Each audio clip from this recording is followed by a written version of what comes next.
زکام زدہ آواز میں کہتی وہ ان سب کا دل پسیج گئی۔ میں تو پہلے ہی کہتی تھی کہ تمہارے بھائی صاحب کے ساتھ کوئی دماغی مسئلہ ہے۔ اب اپنے ہی گاؤں میں غیروں کے آنے پر ہم منہ چھپائے، حویلی میں تو بیٹھنے سے رہے۔ بیجا پابندیاں ہیں ساری۔ تو خاموش ہو جا نین، میں دیکھتی ہوں تجھے کیسے وہ راجو سے نہیں ملنے دیتے۔ ہم جائیں گے راجو سے ملنے۔ نائلہ نے ضمیر کا ذکر کرتے منہ کے مختلف زاویے یوں بنائے تھے مانو املی کی جگہ کروا بادام چبا لیا ہو۔ منہ بناتے ہوئے کہتی وہ نین کو اپنے سینے سے لگائے پچکارتے ہوئے بولی۔ نین جو خاموش آنسو بہا رہی تھی لب بھینچے آنکھیں اٹھائے اس کی جانب دیکھا۔ نائلہ، انسان بات وہ کرے جس پر قائم رہ سکے۔ بھائی صاحب کے سامنے تو زبان پر یوں تالا لگ جاتا ہے کہ گمان ہو کہیں تو گونگی تو نہیں۔ ان کی موجودگی میں تھر تھر کانپتی تو میری پشت پہ چھپ جاتی ہے اور باتیں دیکھو۔ نین نے اس کی تمام بہادری کو آگ میں جھونکا تھا، اصلیت بتاتے۔ نائلہ نے بمشکل مسکراتے اس کی جانب دیکھا۔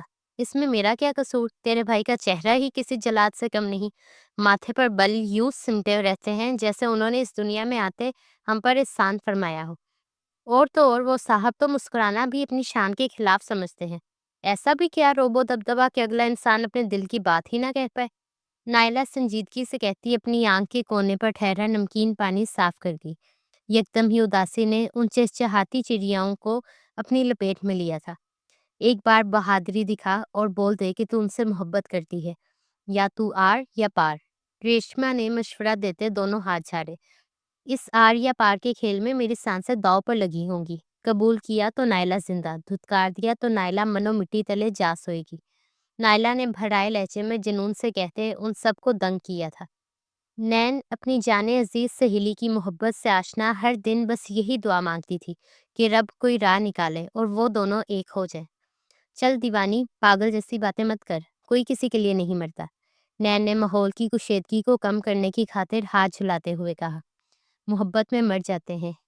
نائلہ کے لہجے میں وہی جذب تھا جو کچھ پل پہلے ان سب نے محسوس کیا تھا۔ ایسی بھی کیا بلا ہے محبت جو انسان کو ہی کھا جائے؟ نین ہاتھ تھوڑی تلے رکھے بھوے ریس کیے سوال گو ہوئی۔ نہ جانے کیوں دل نے چاہت کی تھی اس خوبصورت جذبے کو جاننے کی، اور سامنے بیٹھی لڑکی سے بہتر اسے کوئی اور محبت کے بارے میں بتا ہی نہیں سکتا تھا۔ وہ محبت میں پاگل لڑکی اب عشق کے مراحل طے کر رہی تھی۔ محبت ایک روگ ہے جو انسان خوشی خوشی تسلیم کرتا ہے۔ امر بیل دیکھی ہے؟ محبت امر بیل کی مانند کسی وجود سے لپٹ جائے تو اسے اندر ہی اندر کھا جاتی ہے۔ چند خوش نصیب ہوتے ہیں جو محبت حاصل کر لیتے ہیں، اور باقی وہ بد نصیب جن کا روم روم تو محبت میں تر ہوتا ہے لیکن جھولی خالی، اور وہ تہہ دامن رہ جاتے ہیں۔ محبت میں ناکامی انسان کی سب سے بڑی شکستوں میں سے ایک ہے۔ کامیاب محبت پروان چڑھتی چلی جاتی ہے، خوبصورت سے خوبصورت ترین ہوتی چلی جاتی ہے، اور ناکام محبت وہ دل کے اس گنجان گوشے کی کال کوٹری میں قید ہو جاتی ہے جہاں انسان جھانکنا چاہے بھی تو جھانک نہیں سکتا۔ یہی ناکام محبت کا اختتام ہے جو اس کال کوٹری میں درد بن کر پلتی ہے، ایسا درد جس کا کوئی توڑ نہیں، جس کا کوئی علاج نہیں۔ غیر مرئی نقطے کو تپتے وہ روانی سے کہتی سب کے رونگٹے کھڑی کر گئی تھی۔ نین تارا بنا پلک چھپکائے اسے یوں دیکھ رہی تھی جیسے اس کا تن و من سماعت بنا ہو۔ نہ جانے کیسی سرد لہر تھی جو اس کی ریڑھ کی ہڈی میں دوری تھی۔ سمجھ گئی میں، یہ محبت ان دیوانوں کا کام ہے جنہیں زندگی اور خوشیاں پیاری نہیں۔ نین یکدم سکتا توڑے گویا ہوئی۔ زندگی اور خوشی کسے پیاری نہیں ہوتی نین؟ بس محبت جب جکڑ لے تو انسان سب چیزوں سے بے نیاز ہو جاتا ہے۔ اس کی زندگی بھی محبت اور خوشیاں بھی محبت۔ نائلہ نے اس کی بات کا جواب قدرے ہلکے پھلکے لہجے میں دیا۔ نہ بھئی، مجھے تو میری خوشیاں، یہ ہنسی، یہ کھلکھلاہٹیں بہت پیاری ہیں۔ میں تو اس روگ سے 100 گز دور رہوں گی۔ مجھے نہیں قبول محبت اور اس کا یہ درد۔ نین ہنستے ہوئے بولی۔ نائلہ اس کی معصومیت اور لاپرواہی پر تعصب میں سر ہلا گئی۔ محبت سے جو دور بھاگتا ہے، محبت پھر اس کا پیچھا کرتے اس پر تسلط جمانے کا ارادہ باندھ لیتی ہے۔ نائلہ نے اسے محبت کے ایک اور پہلو سے آگاہ کیا۔ نین کی ہنسی سمٹ گئی، دل زوروں سے دھڑکتا جیسے اس بات کی تائید کر رہا تھا۔ کبھی کالج کا کوئی سبق اس طرح بیان کیا ہے فلاس پر نائلہ جس طرح آپ محبت کا درس دے رہی ہیں؟ بانو، جس کا تمام دھیان اور توجہ ہاتھ میں موجود کٹاروں پر تھا، تنزیہ مسکان لبوں پر سجائے گویا ہوتے ان دونوں کی توجہ اپنی جانب مبذول کر گئی۔ نائلہ نے کھا جانے والی نظروں سے اس کی جانب دیکھا۔ دیکھو تو صحیح، بول کون رہا ہے جسے سبق تو یاد رہتے نہیں لیکن ہر ایک رومانوی گیت رٹ جاتا ہے؟ نائلہ نے بھی حساب برابر کیا۔ اف، بات کا آغاز کہاں سے ہوا تھا اور تم لوگ اسے گھسیٹ گھسیٹ کر کہاں تک لے آئے؟ رخسار جو کب سے خاموش بیٹھی ان سب کی باتوں سے حس اٹھا رہی تھی اب جھنجھلا سی گئی تھی۔ میرا راجو، نین کو پھر راجو کی یاد ستانے لگی تھی۔ دوپٹہ منہ پر رکھے وہ دہائیاں دیتے آنسو بہانے لگی۔ یہ بات الگ تھی کہ اب شربتی نگاہوں میں نمکین پانی غائب اور شرارتی چمک ڈیرا جمائے بیٹھی تھی۔ ہم راجو سے ملنے ضرور جائیں گے اور ایک نظر ان شہری مہمان کو بھی دیکھ آئیں گے، وہ بھی چھپتے چھپاتے۔ ریشما نے چٹکی بجاتے حل پیش کیا۔ اور یہ کارنامہ ہم کب سر انجام دیں گے؟ نائلہ نے پرجوشی سے پوچھا۔ نین نے آنکھیں چھوٹی کیے اس کی جانب دیکھا۔ وہ سب مجھ پر چھوڑ دو، لیکن تم مجھے یہ بتاؤ کہ تم کیوں اس قدر اتاولی ہو رہی ہو انہیں دیکھنے کے لیے؟ خبردار جو میرے بھائی کی محبت میں غداری کی۔ نین نے کمر پر ہاتھ رکھے تیکھے لہجے میں کہا۔ باقی سب بھی نگاہوں میں تیکھا پن لیے محبت کے فلاسفر کو دیکھنے لگی جو کچھ پل پہلے اپنے عشق کے قصیدے پڑھ رہی تھی۔ نائلہ گڑبڑائی۔ مجھے صرف تجسس ہے اور میں تو صرف ان کے ساتھ موجود سامان دیکھنا چاہتی ہوں، وہ کیمرے وغیرہ۔ نائلہ نے فوراً سر جھکائے صفائی پیش کی۔ سب اس کے یوں منمنانے پر ہنس دیے۔ اوئے چچا بخش، رخسار ہنستے ہوئے ایک دم چیخی۔ سب کے چہرے کی ہوائیاں اڑی۔ پلٹ کر لاٹھی پکڑے ان کی جانب دوڑتے بخش چچا کو دیکھا۔ وہ سب حواس باختہ سی ہوئی اور پھر وہاں پکڑم پکڑائی کا ایک کھیل شروع ہوا تھا۔ ہاتھ میں ڈھیروں کچی املیاں تھامے وہ پانچوں کی پانچوں سر پر دوڑتی یوں بھاگ رہی تھی مانو دوڑ میں اول آنا ان سب کا جنون ہے۔ پگڈنڈی کے راستوں پر دائیں بائیں گرتی سنبھلتی بخش چچا کو خود کو کوسنے پر مجبور کر دی تھی۔ میں کیسے بھول گیا کہ یہ شرارت کی پڑیا کبھی ہاتھ نہیں آتی۔ ارے شرم نہیں آتی ایک ضعیف انسان کو یوں اپنے پیچھے دوڑاتے ہوئے؟ چچا بخش گھٹنوں پر ہاتھ رکھے ہانپتے ہوئے بولے۔ پانچوں کھلکھلا کر ہنس پڑی۔ آپ بھی تو یوں ہمارے پیچھے دوڑتے ہیں کہ جیسے یہ ذرا سی املی آپ کو کروڑوں کا نقصان کروا دے گی، نین نے پلٹتے ہنستے ہوئے کہا۔ چچا کا منہ حیرت کی زیادتی سے کھلا۔ ذرا سی؟ پورا درخت گنجا کر جاتی ہو تم لڑکیاں، پھر تمہاری چاچی مجھ پر چیختی ہے۔ چچا چیخے۔ معذرت بخش چچا، وہ آپ کا گھریلو مسئلہ ہے اور ہم معصوموں کو گھریلو مسئلے مسائل سے کوئی وابستگی نہیں ہوتی تو ضرور حل بتاتے ہیں۔ اللہ حافظ، زوروں سے چیخ کر کہتی وہ پانچوں اپنے اپنے گھر کو ہو لی۔ گاؤں کی رونقیں ہیں، جب بیاہ جائیں گی تو رونق اس گاؤں سے جدا ہو جائے گی۔ بخش چچا نفی میں سر ہلاتے مسکراتے ہوئے کہتے واپس باغ کی راہ ہو لیے۔ روز ان کی 5 سے 10 منٹ کی دوڑ طے تھی۔ یہ لڑکیاں ان کے باغ میں چوری چھپے آتے ان کے پھلوں کو جو چوری کر جاتی تھی۔ 3 دوستوں کا قافلہ گاؤں میں داخل ہوا تھا۔ ضمیر کے خاص آدمی کی سربراہی میں انہیں ڈیرے تک لایا گیا تھا۔ سیاہ شرٹ اور بیل باٹم پینٹ میں ملبوس، گلے میں جدید کیمرہ لٹکائے، سیاہ بالوں کو جیل کی مدد سے پیچھے کو سیٹ کیے، وہ اشتیاق سے ہر چیز دیکھتے کیمرے کی آنکھ میں قید کر رہا تھا۔ سیاہ داڑھی اور گھنی مونچھوں سے سجا چہرہ وجیہہ تھا۔ سیاہ نگاہوں میں ایک خاص چمک نے احاطہ کر رکھا تھا، جن کے کونے سیاہی مائل اس کی سگریٹ نوشی کو واضح کر رہے تھے۔ وہ سبحان رؤوف تھا، اخبار جہاں کا مشہور رائٹر اور فوٹوگرافر۔ ساتھ اس کا دوست اجمیر اور ایک اسسٹنٹ موجود تھا۔ امید کرتا ہوں آپ کو کسی تکلیف کا سامنا نہیں کرنا پڑا ہوگا منزل تک پہنچنے میں۔ سیاہ شلوار قمیض میں ملبوس، سر پر دستار سجائے ضمیر اپنی کریم رنگ کی شال کندھے پر صحیح کرتے خوشنودی سے گویا ہوا۔ نہیں، تمام سفر آرام اور سکون سے گزرا، البتہ حسین مناظر نے آنکھوں کو گھیرا ضرور کیا تھا۔ سبحان نے ضمیر سے مصافحہ کرتے مسکراتے ہوئے کہا۔ اجمل آپ کو آپ کے کمرے دکھا دے گا، مجھے ایک ضروری جرگے میں شرکت کرنی ہے، انشاءاللہ واپسی پر آپ سے ملاقات ہوگی۔ اپنے خاص ملازم کی جانب اشارہ کرتے وہ معذرت کرتے وہاں سے روانہ ہوا تھا۔ ایک ضروری جرگے میں شرکت لازمی تھی، ورنہ وہ مہمانوں کو تنہا چھوڑنے کا قائل نہیں تھا۔ سبحان اجمل کی تلقین میں آگے بڑھتے ڈیرے پہ موجود کمروں کی جانب بڑھ گیا۔ سفر حسین ضرور تھا، لیکن تھکان بھی حد سے سوا تھی۔ کچھ دیر آرام کرنے کا خیال فی الوقت اچھا تھا۔ اگر پکڑے گئے تو؟ ناخن کو دانتوں تلے کترتے وہ اپنے سامنے کھڑی نین سے گویا ہوئی، جو دیوار کے ساتھ لگی کوئی شے تلاش کر رہی تھی جس سے چڑھتے وہ دیوار کے اس پار دیکھ سکے۔ ڈیرے اور حویلی کے درمیان ایک دیوار تھی جس نے زمین کو 2 حصوں میں بانٹ رکھا تھا۔ وہ دیوار سے پار ڈیرے کا ہر کونا واضح دیکھ سکتی تھی۔ اوفو، بھائی صاحب حویلی کیا گاؤں میں ہی نہیں ہے، جب تک آئیں گے تب تک ہمارا کام ہو جائے گا، ابھی محض میں صورتحال کا جائزہ لے رہی ہوں۔ نین نے اپنا سر پیٹتے کہتے پاس رکھے بڑے سے پتھر کو اٹھائے دیوار کے ساتھ لگایا۔